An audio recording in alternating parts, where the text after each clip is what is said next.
Hi, everyone. Welcome to Me, You, and Who. On today's episode, I am joined by Jenn and Ash from Jenn and Ash Wellness.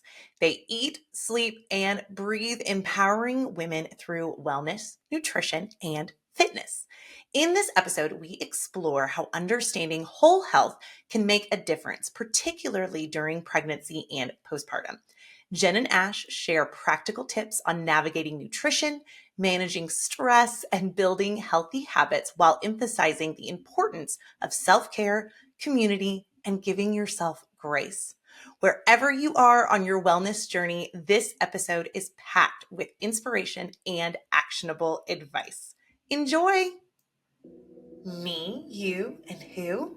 Who knew it would take more than two people to have a baby? In a world where infertility is no longer a taboo topic, this podcast will take you through all of the different aspects of surrogacy and egg donation through the lens of many who walk this journey in different ways. My name is Whitney Hall, and I am a two-time surrogate, now turned surrogacy coordinator for Egg Donor and Surrogate Solutions, the very agency I used when I chose to carry for two amazing families.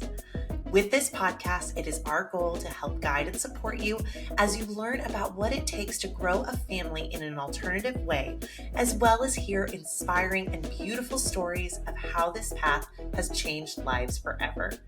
We can't wait for you to hear about just one more way happy families are created every day. Hello, Jenn and Ash. I'm so glad you're here. Hi, thanks for Good having morning. us. Yes, no, absolutely. I'm so excited. So, for those who don't know, it's New Year. Everyone's talking goals and wellness and all of those fun things. And we're lucky enough here at Egg Donor and Surrogate Solutions to get to partner with you all for kind of this coaching and accountability program that you guys have for our postpartum GCs. But before we get there, who are you? Yeah. How did we get here? How did wellness and just all of that become kind of a passion of yours?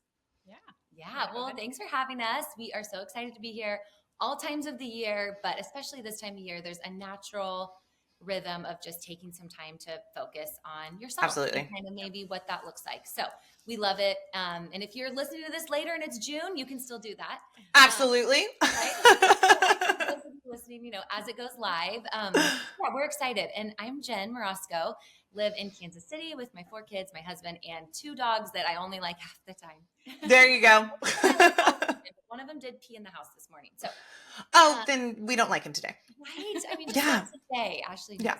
this. We've both been in fitness, wellness world for almost 2 decades, and I'm certified personal trainer, do a lot in the fitness space, teach group fitness classes, and then have worked with women, the holistic nutrition space, and just overall wellness coaching for about 20 years. Just kind of walking alongside women, just kind of being there to be kind of that voice of encouragement. A lot of times we just need, someone to maybe even look at our goals or our lifestyle and just say, hey, can you help me just tweak this? I don't know why I'm having such a struggle here or whatever it is. And I just love that. I've done that for a long time and something I'm really passionate about. Yeah. So my name is Ashley. I'm a mom to 3 boys, and I knew growing up that I wanted to do something with nutrition. I loved kind of that health and wellness exercise, but nutrition was really my focus, and it really just made me tick. And I worked at a gym growing up and ended up in in healthcare, like traditional nursing school. Right. And I was trying to figure out how that could really piece with nutrition.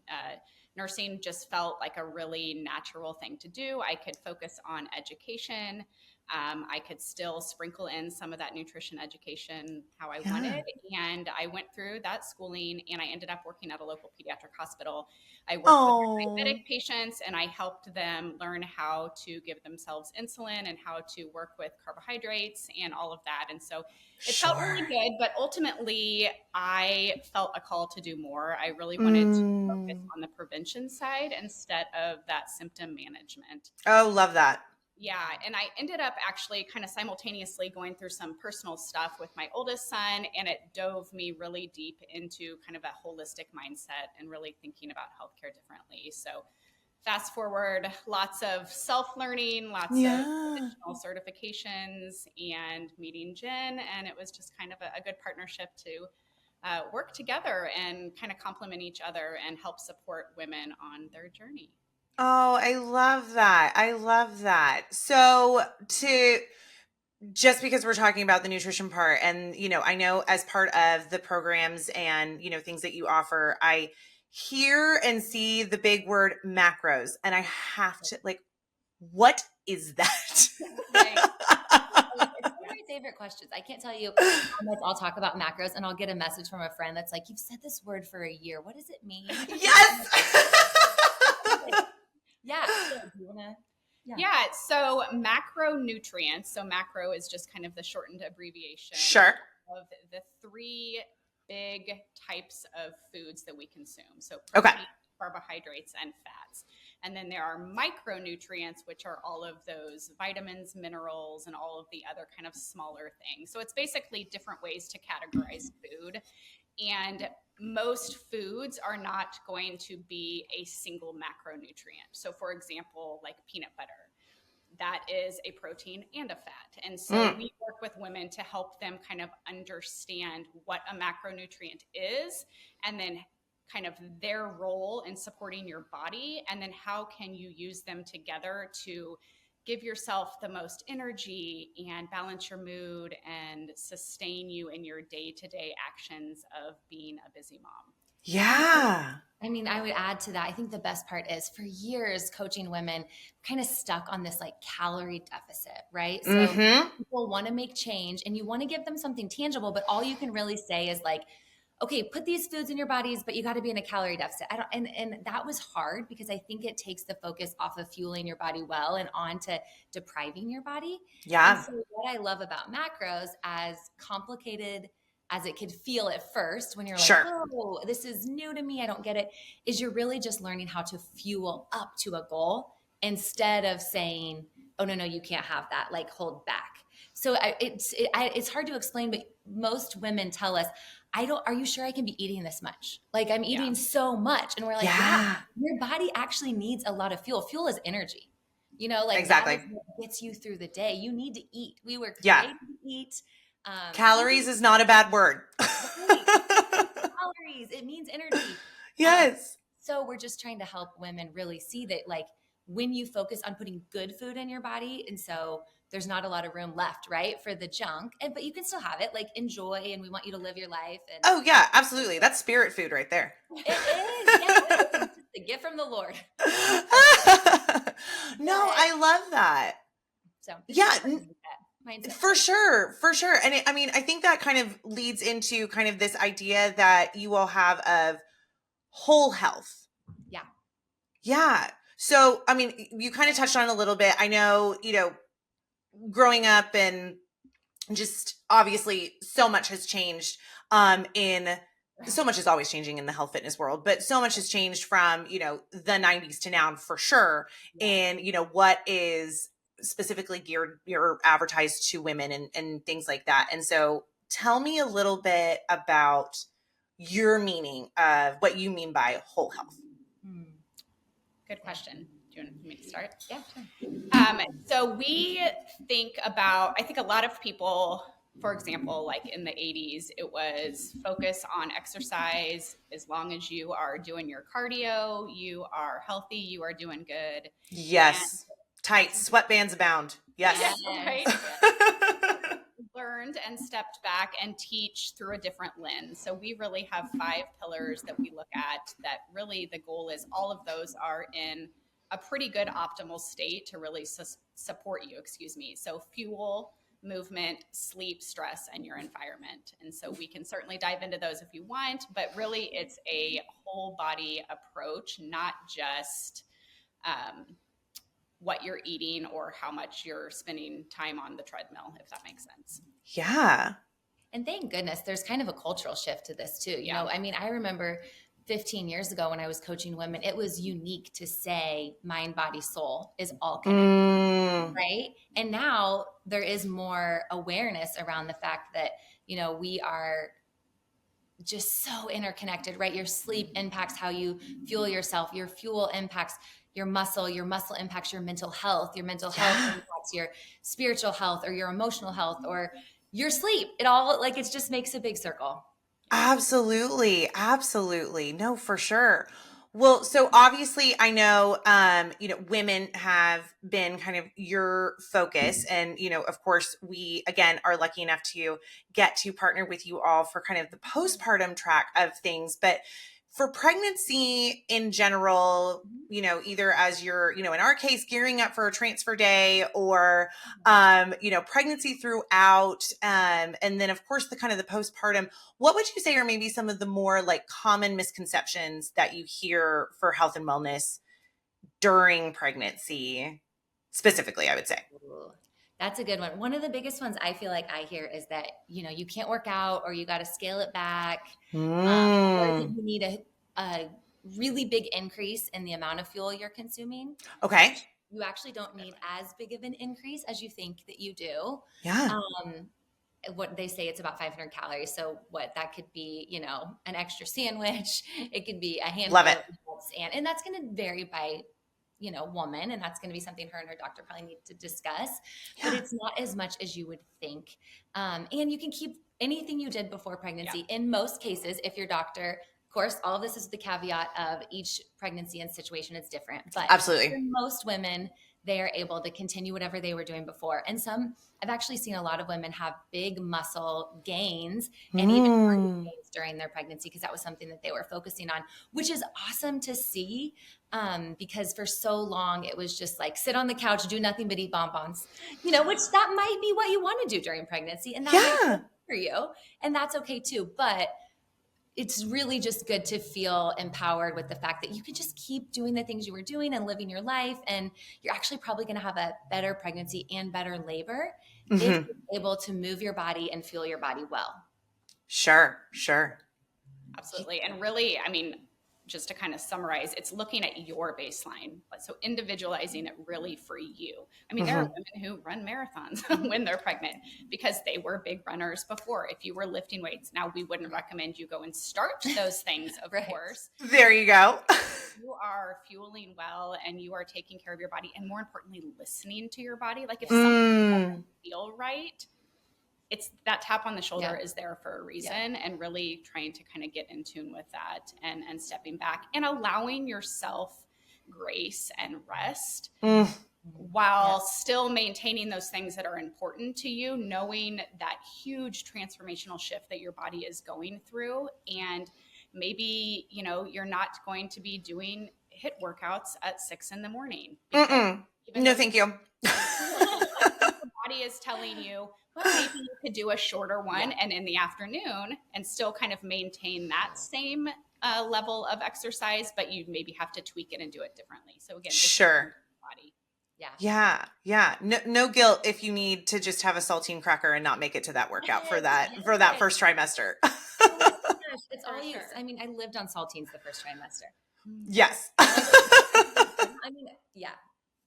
Yeah, and kind of nacho cheese Doritos for one of my pregnancies. Oh, really? But yeah, it's funny the things that. Absolutely. Look, at some point, sometimes, like you said, fuel is fuel, and so we're just trying to get there. Yeah. No, for sure.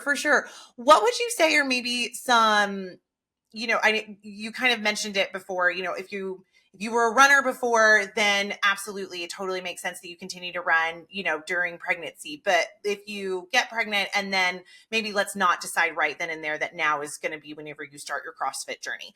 Sure. So like, what would you say are maybe some kind of long-term habits or routines that women could establish to just kind of overall promote, just health and wellness, either prior to pregnancy, particularly prior to pregnancy, but even during pregnancy, if they're looking towards, that postpartum stage, kind of what does that look like? Yeah. I would say the biggest thing is walking. If you're not walking is, we hear this a lot, but it is so important. Getting in steps, getting in movement. The science behind the benefits that we see for moving our body throughout the day is huge. So Mm. even if you don't have time to go on a 30-minute walk, I mean, I'll set my timer and just get up and walk around my house for 2 minutes. So if you have a desk job right now and you're getting ready, to try to get pregnant or to become a surrogate, or you are pregnant now, just start there and just maybe build that up to where then maybe you're walking for 5 minutes or 10 minutes. If you do not have to do an hour walk up a hill for it to it's so valuable. And then building muscle in any way you can is important. And it's not too late to start once you're pregnant. You just want to do that safely and carefully, right? So I would start with lighter weight. That's something that we offer in our program. There's a lot of programs that you can look to and follow, and just simple. I mean, even if it's body weight, you could do push-ups, you could, do some bicep curls. I talk about leaving them in my kitchen or leaving a band in my kitchen. And sometimes like while I'm cooking, I'm just, pulling the band. Heck yeah. So that your body is just moving. It's another way to move. Mm-hmm. It's your blood sugar, which is really important for overall health. And it's building muscle, which is really valuable. But most of all, I think it's the mental health piece, right? Like there is something about moving your body that is so good for your mental health. And science has proved that, but we all know that.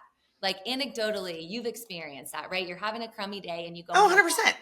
And you're like, oh, I'm doing so much better. Yeah. And your hormones are doing a lot during pregnancy. And so I think that's really important to remember how that movement's supporting your mental health and your hormones. So I'm just kind of laughing to myself while she's talking, because this is Jenn and I. Like, Jenn immediately goes to fitness. My mind went to food. Like, and this is why you guys are a great pair. Things I could tell you food related, and she went to exercise. So anyway, move your body. I love it right now. That come to mind again from the fueling perspective is hydration. I think that's something we hear from women a lot is how much they struggle to get in water. So it's easy to just say, go drink your water, but it's not fun necessarily for people. So just little things like set your timer on your phone. Try really hard to have like 8 to 16 ounces of water first thing in the morning. That way you're fueling yourself, because we all wake up dehydrated. And even if you get busy with your next few hours of morning, you have some good solid ounces of water in your system right off the bat. And then the other thing from an actual food perspective, and she talked briefly about blood sugar, is learning how to eat to balance your blood sugar. So we don't encourage, to throw back in that macro word, that anyone restricts macros, any of the three. So as women, we're often told to avoid carbohydrates, and we actually feel very strongly that that is not what women should do. It's how to strategically eat the carbohydrates. Yeah, that's great news. Sourdough bread. I mean, ideally, we're having quality carbohydrates, but we're going to have the saltine crackers and Doritos, some too. But it's 100%. There's room for it all. How to consume those carbohydrates and utilize them appropriately. So, for example, if you want to have a sweet treat, maybe have the sweet treat. Excuse me, that's a tongue twister. With your dinner or shortly after your dinner, because you had a good piece of protein, probably like a chicken breast or something with your dinner, or some taco meat.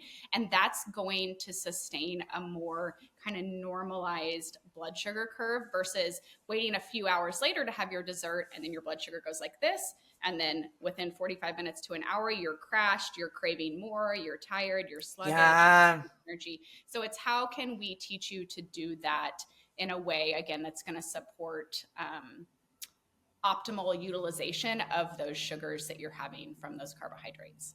That makes into that, but I don't want to go too much into the weeds. Oh, no, but that makes a ton of sense. I actually say it to my kids all the time. We still have our bag of, Halloween candy, of course. And so, we're slowly going through it, but I'm like, yes, absolutely. Go ahead. Have your piece of candy. We got to pair it, like pair it with cheese, pair it with, yes. Yeah. No, that makes a ton of sense. And I love what you said. I think again, it's going from the 80s and sweatbands to the 90s and no calories, no fat, no added sugar, all like, no, to food is not bad. Food is fuel. It's a mental thing. It brings people together. It doesn't have to be bad. It shouldn't be bad. It shouldn't be. And it's funny. We'll have people tell us a lot like, okay, I don't want to do this right now because I have this event coming up or that event coming up, talking about our groups. And we're like, hey, we're actually teaching you. I mean, I respect that. There are seasons where you're too overwhelmed to even take the time to educate yourself on it. 100%. Absolutely. You know what I mean? But a lot of what we're working on in these 6 weeks with the women we're working with is things like this, where you're actually not depriving yourself at all. You can do all your events. We're just teaching you how to do them in a way that this can be your lifestyle, and you don't need to track your macros every day of your life. Part of tracking your macros is to learn if you're fueling your body. Well, most women learn that they're under fueling, they start tracking, and they're under eating, and they actually need to eat more. But I love the fact that we're really teaching like that, is have your dessert more with your protein, or go on a quick walk after a meal, because that's going to help your blood sugar. Just things that are very sustainable. It's not a Whole30, right? Where you just don't eat anything. And then at the end of it, you start binging, For sure. For sure. Yeah. That reintroduction part of Whole30, I never quite understood, because it definitely I just went. Oh yeah. I'm done. Give me the ice cream. Give me the bread. For sure. Yes. Yes. That's natural. When you restrict, right, you want it more, right? When you tell your kids that they can't have something, it's like they maybe start sneaking it, or they, right. If you restrict, it's like a mindset thing, which is a huge thing. Jen is really good about this, but we have mindset moments in our group all the time, because I devalue how powerful our mindset is. So we come in with a lot of work to do in changing all of these little self-talk things that society, or how we were raised, whatever it is, the TV shows, the ads, all of that is coming at you. And so we're working really hard to change your foundation at the base of everything we do. Yeah. Well, again, that wholeness, mind, body, soul, the whole health. Absolutely. Absolutely. And no guilt in the days where it is only saltine crackers, or, you're a busy mom, or hey, I am just trying to make it through the day and I've got hormones out the wazoo from all of these injections, or, just whatever, no shame in the game, but at least you have the tools. You guys are giving us the tools for, okay, we're going to get back into it tomorrow, or I'm going to eat my Doritos, but I am going to go take that 5-minute walk. Exactly. The biggest thing I think we say over and over is to lose the all or nothing mindset, right? Because what happens is we're pregnant, and maybe we're having, a Dorito week or a Dorito few weeks, and then we think that's the rest of the pregnancy, right? Right. Whereas it doesn't have to be like that. It can be the Doritos. It can be the walk. It can also be, I'm starting to feel better week 13, 14. I could have maybe not a salad, because that really never sounded good, but I can have with a bunch of vegetables. Sure. Losing that, okay, I'm doomed. This is just, it's inevitable. I'm going to have to eat Doritos every day this pregnancy. And maybe you do, but balance it out. Yeah. Yeah. I love what you're saying. Yes. Keep that mindset forward of there's always little things you can do to make yourself feel better, and have a healthier pregnancy. For sure. The accountability group set up, I think it's nice, because we just say, just show up. Even if you show up and say, I had Doritos for breakfast, lunch, and dinner, show up, right? It's your next choice. That you always have another next choice, right? And so knowing that you have people there and can support you and say, hey, that was me last week and I'm good now. And, cheering each other on is a really valuable piece of these groups. Yeah. Yeah. I think gone is the shame of not being perfect, or not showing up to the gym already looking gym ready, or, just, I love it. And I think you nailed it. I think a lot of people that are in our space present as perfect. And one of our goals is, I say all the time, I'm like, if you see me out at a good restaurant, I'm eating fries. I just want you to know. Yes. Because I think it's the idea of you must eat perfect all the time. And I'm like, absolutely not. That's not the real world. And no. So we're pretending that we do everything perfect. We're not actually helping you or ourselves to know what real life looks like. Now, am I eating fries every meal? No. But if I'm on a date with my husband and we're at a good restaurant, I'm going to get them. And I want people to know that, so that they feel, like you said, so the shame is gone. And yeah. Or lucky fries after transfer day. Go for them. Yeah. They work, they deserve it. Enjoy yes, it. absolutely. Yeah. If you do it every day, you're not going to feel your best. So something to think about, Yeah. Well, and again, that mindful part of it. And just, it's so layered and all encompassing and braided together. And it's beautiful. And I love that you all focus on each part of that. What would you say specifically? So, maybe it's the surrogate who meds are really tough. First trimester is really tough. Okay, second trimester, we're feeling better, but now we're headed into third trimester. We're uncomfortable. It's, we've got a lot going on, and we're about to go be into kind of postpartum. And maybe we have a little bit of anxiety about postpartum because it's like, oh gosh, I haven't, quote unquote, done all the things I should have done, or, just things like that. What would you say are maybe just really, and even for anybody, the most important things to focus on in that first postpartum moment? Yeah. Do you want me to- Yeah, go okay, ahead. so I've never been a surrogate, so I'm not sure the pieces that, hormones and Yeah, sure. shots and stuff. I don't really know all of that piece, but from going through postpartum 4 times with my own, journey with that. Oh, Yeah. man, I think I got better at it each time. There you go. We learn something new each time. Speaking from that, I think the biggest thing is I tell myself going in, I call the first 6 weeks the dark days. And most people might not feel like it's that way, but for me, my hormones were a mess for 6 weeks. Yeah. I was hardly sleeping. I had babies that didn't sleep, which that situation could be different in some of these, but I just think going into that mindset of like, this is going to be really hard. Emotionally, this might be hard on my body, but I know that 3 months from now, 4 months from now, I'm going to continue. I'm just going to slowly get back to myself. And I guess having that mindset of, and I say going into the dark days like a wah wah. I don't know. I see the glass half full kind of person. So I view it as that as a way to prepare myself of I guess not expecting it to be sunshine and rainbows and just saying it's going to be tough. Just keep putting one foot in front of the other. Take the naps, get the sleep, prioritize sleep, rest, and healing. When you're prioritizing sleep, rest, and healing, you'll find that you're able to, get the walk in. And I would say just make small goals for yourself. Like one, I'm going to go outside and get sunshine for 5 minutes a day, or I'm going to go on a walk for 5 minutes a day. And that's going to be kind of like Ashley was saying earlier, very depending on what people's baseline are, is, that's going to be different. But I take the time to write down a couple goals for yourself and put the bar low on what those are and give yourself a lot of grace and a lot of freedom. Yeah. A lot of space to heal. Healing is priority. We don't live in a culture that allows women time to heal. Right? Like I'm literally like working from my, hospital room because I was. Like I was coaching groups from my bed. Yeah, exactly. Yeah. I'm sure you were too. I remember my midwife, who I absolutely adore.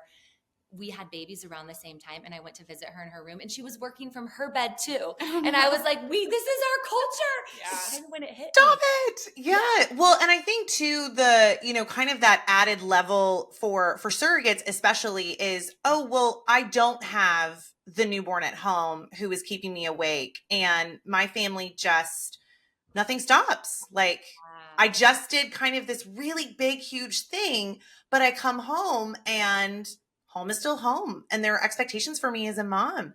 But like you said, you just did this really big thing and your body needs to heal. Yes. Just allowing yourself grace, even Yeah. though you may feel guilty. Again, it goes back to that shame, right? Because society is not allowing us to do that. I think it's so important that you just give yourself grace, because you have to during that period. That's you just massive transformation in your body, and you need to allow yourself that time. And for sure. Like, I think for me, I have to write this stuff out. I have to know, what does grace look like? Because it's easy for me to say, I'm going to give myself grace, but then I feel pressure in the back of my mind that I'm not, going right back into getting the laundry done for, right. His families are like, hey mom, there's no baby. Let's go. Yeah, exactly. Dinner, so maybe saying I'm not cooking dinner for 2 weeks, even though I don't have a newborn at home, Mm-hmm. writing that out for yourself. And get a meal train. Like, I mean, it's hard for women to do that. Yeah. I get it. But just freeing yourself to do the gift cards, sleep, Yeah. skip the early morning workouts, whatever that is, whatever that equation is to you, and then start setting like what you're going to add on each week, maybe, like I'm not going to do, laundry or dinner. And I know sometimes there's nothing we can do about that. The laundry in my house is coming, whether I'm doing it or not. Unfortunately. Unfortunately, it's still always there. It's always there. Oh. Just, yeah. But having, Yeah. I mean, to your point, having a plan, getting those people in your home on board, teaching somebody else how to do the laundry in those last couple of months. Yeah. Expectation, because they want you to feel well too. Almost always the pressures that are there are self-induced. I very rarely am I seeing a significant other or something who's like, get up off the couch. You need to come in and do this. Like, no. Feel that guilt that we're not up engaging with our kids, or we're not up cleaning up the kitchen. So just having those conversations with your loved ones before you get there. And then I love the idea of having a plan. So maybe for the first couple of weeks, here's what I'm not going to do. And here's where I need help. Again, asking for help is really hard for women, but just trying really hard to ask for help and allowing yourself that. And then building on, here are the things I feel okay that I can add back into my routine at week 3, week 4, whatever that may be. And hey, you may surprise yourself and feel like you can add on more earlier, but that way you don't go down this rabbit hole of your 2 months postpartum and you've kind of lost all grip of yourself and like you even know how to get back in. Yeah, for sure. For sure. Because again, postpartum, like those hormones are still changing. Yeah. There's, Yep. there's a lot happening for sure. For sure. I love that you guys mentioned, yes, asking for help and your partners, because it feels so self-inducing wherever you are, in your journey. I know I had C-sections and it was my first surrogate journey. And I'm like, okay, well, gotta get up, gotta keep going, all of the things. And I remember my husband looking at me, he was like, sit down. You are literally ending the day like bent over because you are in pain. Sit down. I'm like, but I gotta do this. Yeah. Sit down. It goes back to the cultural pressure too.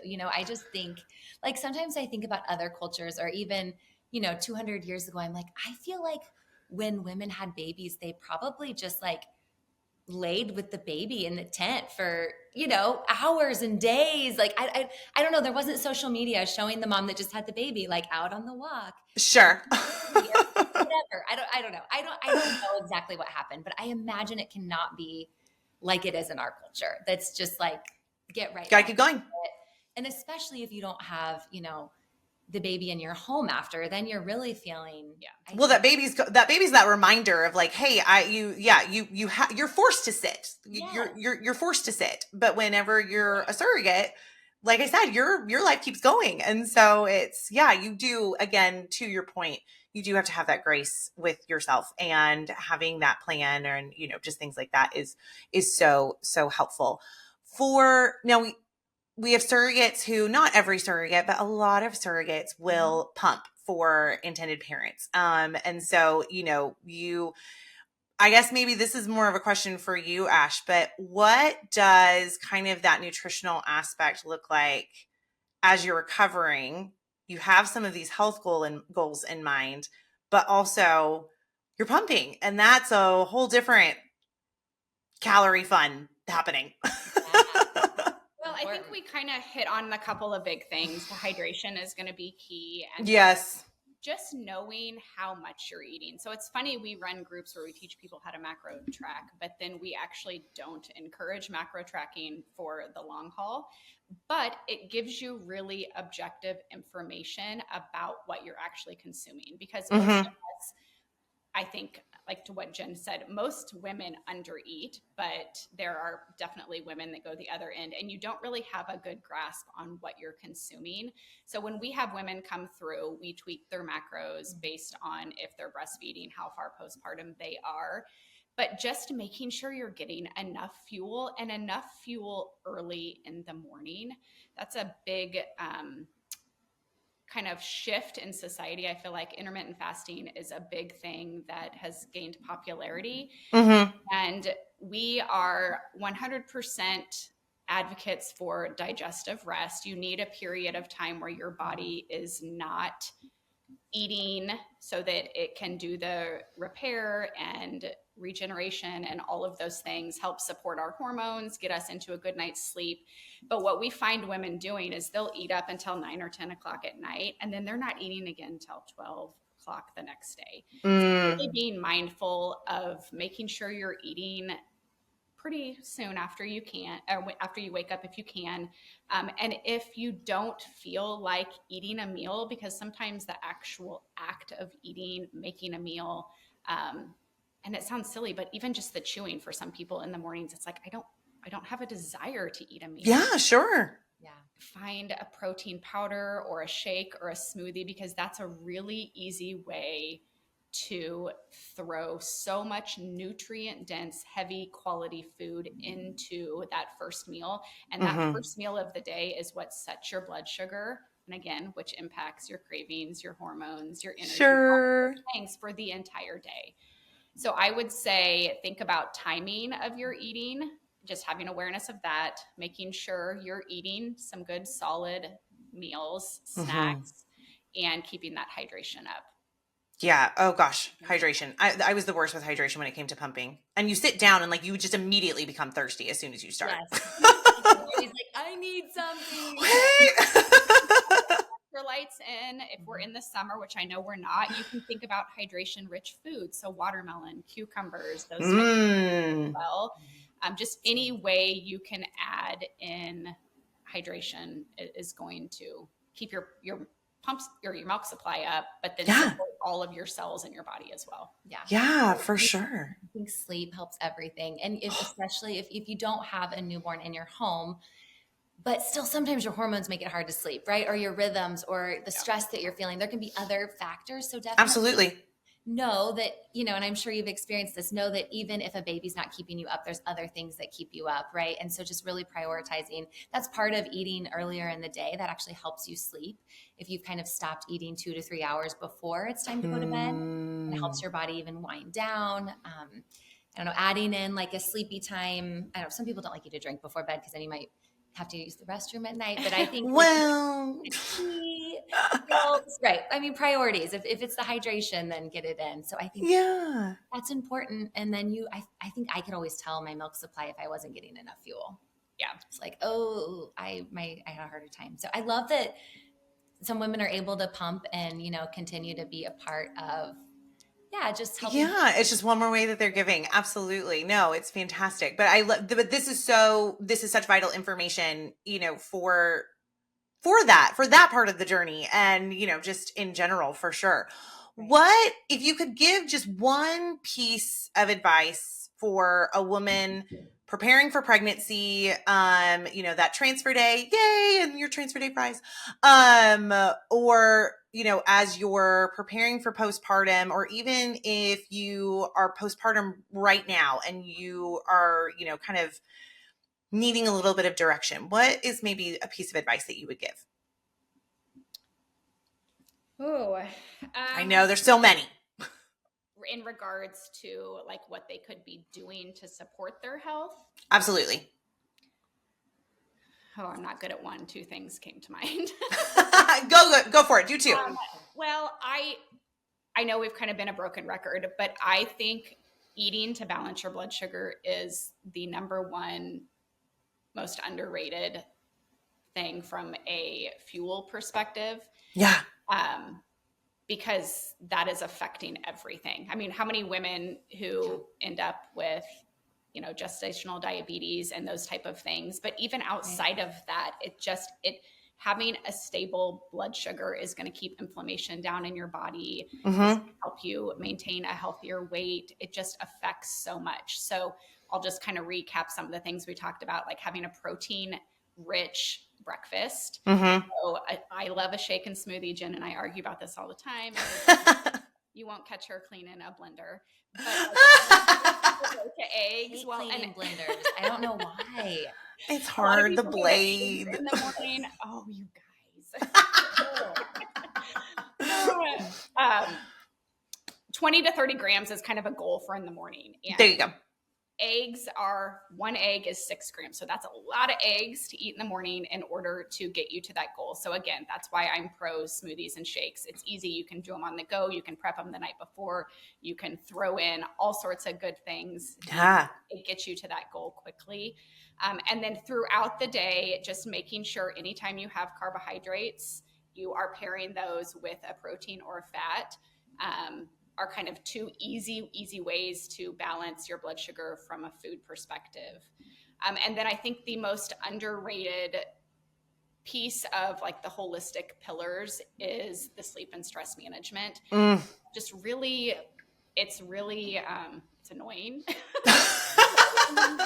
It's not efficient. We would be sleeping, right? If we don't want to be stressed, like that's just the society we're in. So finding a tool from your toolbox, what works for you. So like for stress, one of our favorite things is teaching people just a very basic breath work that your exhale is longer than your inhale. So you can do this at a stoplight. If you have kids in the back seat, you can do it before you're walking into a doctor's appointment that you're nervous about. You don't have to put your headphones in and do a 15-minute meditation. It's just literally doing 3, 5, 10 deep breaths where your inhale is maybe 2, pick an arbitrary number, and then your exhale is double that. So 2, 4, 4, 8, whatever it may be. And that automatically will bring down your nervous system regulation. And when you are in a calmed state, everything just works better. Everything in your body is going to function at a more optimal level.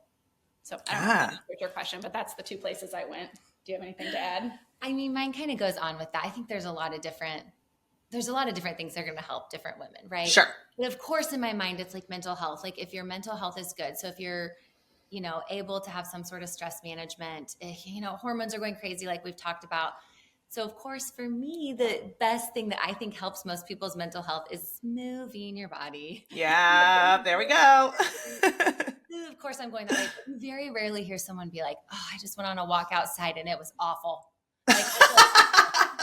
Like most people, you get some fresh air, you get some sunshine, even if it's for a few minutes, and you just feel better. It impacts everything. And I think that impacts your ability to eat the smoothie, right? To pair the food, because you're just kind of, I think that like movement begets movement begets healthier eating. Like, I just think it's something that helps add on because you're moving your body. You feel more like having the smoothie opposed to cleaning the blender doesn't feel as daunting. It doesn't feel as daunting. Great. Yes. Or if my husband cleans it, it's even better. Yes. Oh, we love that part. But I think that it's so important. And so just setting whatever that is. And I think yourself, like if you stop and take a second and say like, okay, exercise comes really easy for me, but eating healthy doesn't come as easy, right? Or for somebody else, taking time to do breath work or do like a little yoga meditation is super easy for them. But, getting out of the house and getting some sunshine's hard. Like we kind of know these things that are good for us in this season, right? We know we need to move, we need to fuel well, we need sunshine, we need to breathe, like things we're hearing a lot. But what's that one for you that's a little bit more challenging? And then maybe that's where you focus, So if you're already someone that's going to get out and take a walk, then maybe you need to focus on what's that healthy breakfast going to be. And it's just that one thing. It doesn't have to be, how am I going to eat healthy all day? Sure. How can I focus on one meal being really good fuel? Yeah. And breaking it down. And that's what we love so much about like the individual part with clients. Even in these group settings, we can help them figure out like, how can we help you succeed? It's not a one size fits all. Everybody's doing this. We have tons of women that might only track their protein because they're too overwhelmed to track everything. Yeah. But just tracking their protein is helping them see that they're getting at least, 100 grams or whatever that goal is that we're setting for them. Well, and again, it's that it's reinforcing what you've already said of getting away from that all or nothing mentality. Yes. And it is step by step wherever you are in pregnancy or just as a woman in general, just what season of life you're in or, just in that moment. So no, that makes a ton of sense. Now you've already alluded to it a little bit of, I'm sorry. I was just going to say, let me add one more thing. Please. there is so much out of our control when we are on this journey, right? Like we can't Yes. control our Right. hormones going crazy. Nope. So finding that maybe one thing that empowers you to support your body to work in the way it's intended to work, that it's worked for thousands of years, Yes. I think is empowering. And it's just, again, finding what that one thing is for you that is going to support you. And I think that it impacts your mental health and it changes everything. Absolutely. Absolutely. Well, and that kind of leads me into, obviously, again, we are lucky enough to get to partner with you all for a health and wellness group that you have specifically for our postpartum gestational carriers. But you all offer obviously way more than that. And I would love to hear just a little bit about wherever someone is on their journey, whether they're, just about to be a surrogate or in the middle of it or just woman in general, and you're just hearing this, what all do you have to help somebody maybe figure out, those goals and all of those things? Sure. Yeah, well, sure. Well, first I'll say thank you so much for partnering with us. Yes. It's been so cool to see. And I love that you guys offer this for your GCs. I think you call them. I've heard you. Yes, we do. Good job. Good job. I love it. I love the term. I just think it's so neat. It really helps. I think the fact that you have invested in this for them helps women to know that it's okay to value it and to take the time to care for yourself. It's a different voice, right? From us talking about sitting in your bed, your postpartum bed working, opposed to someone saying, hey, we want you to take time to care for yourself and to heal and to be healthy. So I love that you're, practicing that and how you support these women. I think so thank you. Oh, thank you. Yeah. Just another voice telling us it's okay to focus. It's not selfish to be healthy and to care for yourself. Which I think as moms, we have to get out of that mindset of thinking that, it's being selfish if we're caring for ourselves, but it's not. It's actually helping us, right? So with that said, our groups, we offer 6-week coaching rounds for women, and that's what the GCs are going through. And if you're GC listening to this, we'd love to have you. You can make it and clearly you can see that we don't have cookie cutter answers for anything, right? Because it's so dependent upon the person, the lifestyle, the season, all the things.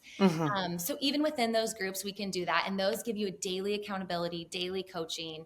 They give you the opportunity to have meal plans. You don't have to follow, but you can just pull them up on your app, workouts that you can pull up on your app. And there's low impact options, which is great. So if you are healing, maybe you're still 3 months out and you don't want to jump or do really heavy weight, you can just kind of build that up as you go. You can do it from your home or in the gym. So that's all part of that 6-week round, which is, I think, just one of the best routes to go because you have that community, right? You have the other voices saying, okay, I'm 6 weeks postpartum and I'm feeling this. What do you guys think? Or you're not just getting coaching from us, you're getting coaching from other women going through it, which I think is really cool.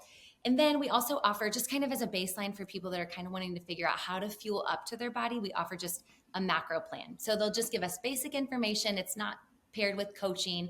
We get a little bit of education on kind of what macros are and how to do it. And then we just send them targets. See, this is how much protein you need, how much fat, how much carbohydrates, and try to work up to that. And that's great for some people who feel like they don't need the accountability or the education. And then the kind of biggest extreme, which is probably my favorite, it's kind of how I started back in the day, is coaching one-on-one. So someone is at a point that they want more in-depth coaching and they really want us to look at our pillars, and we sit down and talk through the pillars. How are you sleeping? What can we do to impact your sleep? And maybe you're too overwhelmed to write those goals for yourself. Just tell us about your life. We'll write them for you. Yeah, there you go. Like, there's nothing I like to do more than write goals. Ask my husband. Like, another goal setting meeting. Didn't we just have one? But it's how I operate. Like, I need something to shoot for. I think we all do. It doesn't have to be that cheesy New Year, new way, but I think we have to constantly evaluate just if we're moving towards the direction we want to move in our life. Yeah.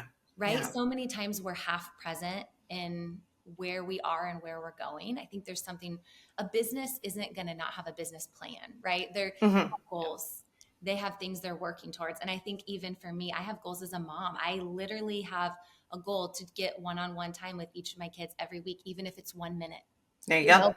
And I write it down. I track it so that I know. It helps my mom guilt. It helps my mental health. Right? Like, okay, I sat in front of my son this week and we played Uno for 10 minutes. But, like it's, Yeah. I need that more than he does. Like, just, I need to know, I need the goal for it. So all that to say, that helps, that coaching one-on-one helps us to figure out what that is. And for some women, it might not even be food related. For a lot it is, but for some of them, it might even be just exercise or sleep or supplement recommendations, which is really important too, having those be correct for your body and your hormones. So yeah, that's an overview. Yep. No, that's perfect. I don't have anything to add. That was great. If people wanted to, no, that's perfect. Obviously we're going to have it in your show notes or in our show notes, but if people want to find out more about you, where do they go? Yes. Yeah, so we are debating a team Instagram. We don't have that yet. So we just both have our own individuals, and then we can share our website link with you. But I'm Ashmore Wellness, and she's Jenn Marasco Wellness. There you go. Yeah. So come see us both there. Yes. Call this, like DM us and let us know that you were here, and any questions, obviously reach out. We'd love to hear from anybody. So yeah, for sure. Oh my gosh, you guys, just again, thank you so much for everything that you do just for women in general. But, just selfishly, I am so grateful for what you do for our amazing GCs. The journey doesn't stop after you've had a baby. So I love that we get to partner to support them beyond just that moment in their journey for sure. I have one last question for you. Okay. And it's my favorite one. So for anyone who knows me, they know that I fuel my body with a lot of coffee. So I definitely am probably on the more dehydrated side, but coffee and I have a very codependent relationship. And so I always like to ask the question, what filled your cup today? Literally or figuratively, what was the thing that filled your cup? Go for it. Goodness. I honestly, the reason I do this work is because I feel that things we take for granted in our day-to-day life, because we live, eat, and breathe this, and have for 20 years, is maybe a light bulb reaction for somebody else. And that is empowering. And that's what helps us continue to show up so that we can support the women who then can support the other people that are in their life that they care about. So really helping them be their best self. I love that. That's good. That's really true. Okay. So 2 things. My cup is very much filled from a wonderful cup of coffee. I know. Was that supposed to be a literal answer? Cheers. Cheers. Literally or figuratively. You did good. You did good. Yes. That is the literal, spiritual part of my day. Yes. Yes. I do decaf espresso shots with steamed half and half. Oh, literally my cup. Okay. It's a long story how I got there. It actually has part to do with my postpartum journey, but that's a whole nother story for another day. Ooh, love that. Okay, we'll have to go to Instagram. You'll need to do the story or something. Yes, yes, we will. And also, I just need my time in the morning. I'm learning more and more. I didn't get it yesterday because I needed to prioritize sleep from having a few bad nights of sleep, but I tried to do my workout in the morning and spend some time, whatever that looks like for my soul that morning. Time with the Lord, time praying, time just being, people, just sitting, being, whatever it is.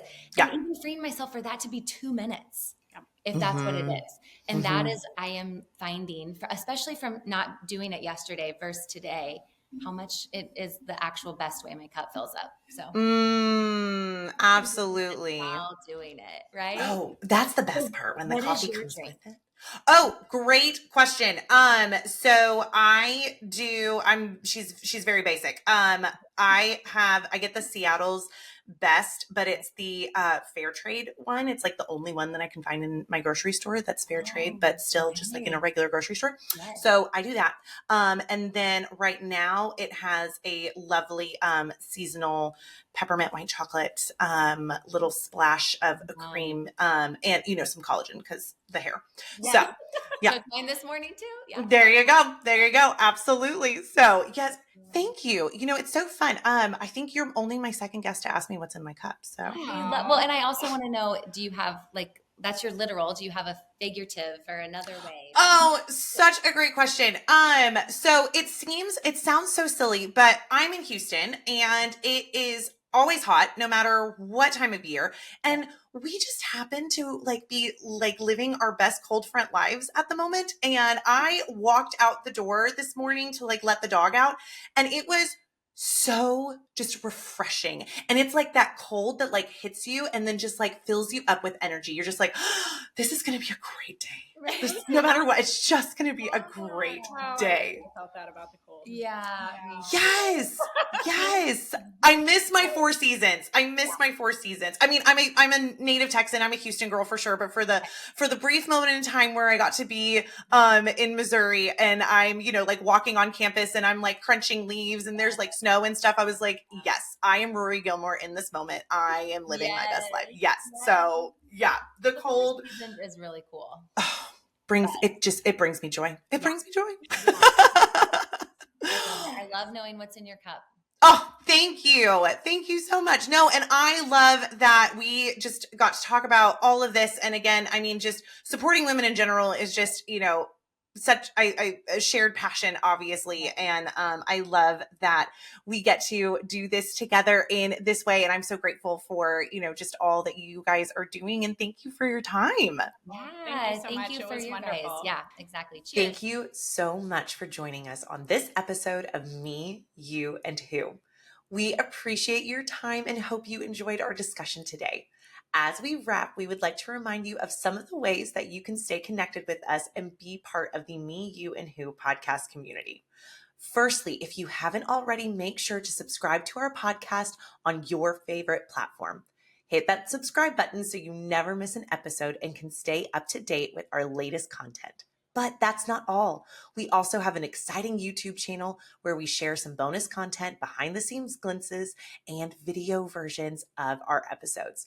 Head over to YouTube and hit that subscribe button there as well. And don't forget to click the notification bell so you'll be the first to know when the new episodes go live. And for more exclusive updates, engaging discussions, and a chance to connect with fellow listeners.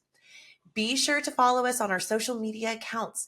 You can find us on Instagram, Facebook, and TikTok at Create a Happy Family. If you're interested in finding out more about creating a happy family, please visit us at www.createahappyfamily.com. Thank you again for being part of the Me, You, and Who community. Your support means the world to us. I can't wait for you to join us next time as we continue to share stories and journeys of creating happy families.